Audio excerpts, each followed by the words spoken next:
Hey guys, this is Tom and I want to show you how I make a vegan burger and fries in less than 10 minutes to help keep me from running to a fast food restaurant. 10 minutes. That's less time than it takes me to get off my ass and put on my shoes some days. We're going to start coming out of winter soon, which means working on losing some weight that all those delicious holiday dinners packed on these past few months. And man, this year was really delicious. First, let me say I'm not a doctor or nutritionist, so keep that in mind. I'm pretty good at trying to keep my weight in check and bring it down when I slip up, so I thought I'd share some of what works for me. I think 40 pounds is the largest weight loss I've worked through.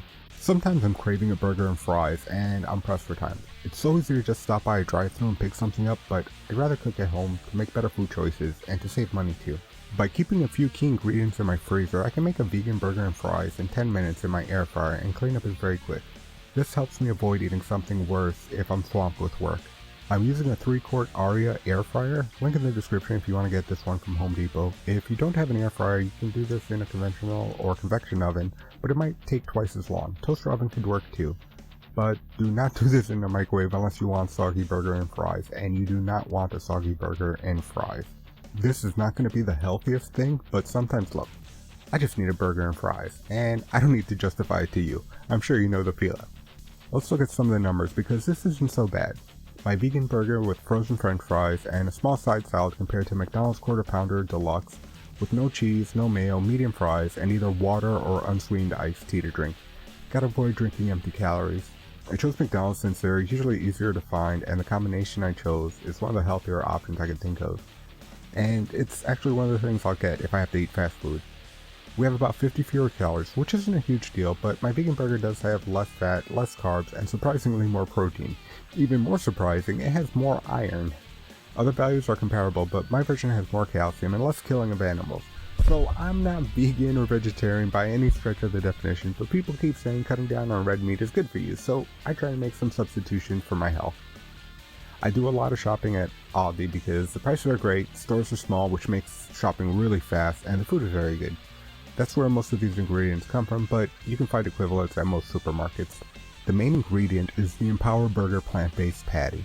These have a lot of protein, which is derived from peas, not soy. Soy can be very high in phytoestrogens, which is why some guys avoid soy protein. Peas are very low in phytoestrogens compared to soy. These are similar to the Beyond Beef burger patties. I'm not sure if they're exactly the same. It seems I need to cook these at a lower temp on the stove or they tend to brown very fast, and they don't seem to have that cat food smell that Beyond Beef does, but that may be because I'm only handling these frozen or cooked. The Beyond Beef or Impossible Burger Patties are a good choice if you don't shop at Aldi. All of them are plant-based and high in protein. Other vegan patties tend to have lower protein from what I've seen. This is very easy to make. In my air fryer basket, I'll add 1 burger patty. In this video I brush it with canola oil, but that's completely not necessary and I don't do it anymore. The patty cooks the same without it. I'll also add 85 grams of frozen crinkle cut fries, which I will actually weigh on a scale so I don't go over. This kitchen scale was pretty cheap and has worked great for years. Check the blog post for more info on it. Both the fries and the burger came straight out of the freezer without defrosting. There isn't much prep time for this. Once everything is in, I'll set the air fryer to 400 degrees Fahrenheit and set the timer for 5 minutes to get things going. While the burger and fries are cooking in the air fryer, I'll start preparing the bun and salad. I'm using Love and Fresh whole wheat sandwich skinnies. These are similar to Arnold's whole wheat sandwich thins. It's basically just a very flat whole wheat bun. These have less carbs than most regular buns, and since they're whole wheat, they contain a lot of fiber.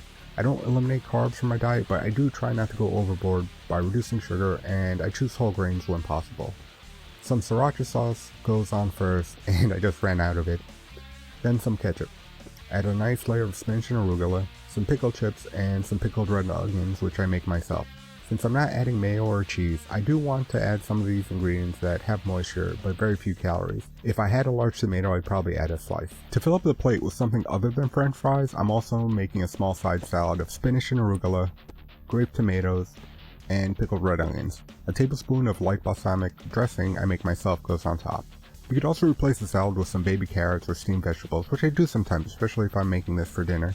The main point is you want some low-calorie, non-starchy vegetables to help fill you up.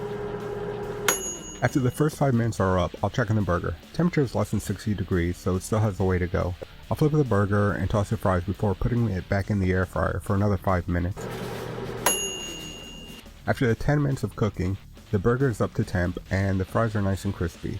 There's some browning which can be avoided by cooking the fries at a lower temp, but I can deal with that in order to get the food in my belly faster. All that's left to do now is put the patty on the bun, put the fries on the plate, add some ketchup,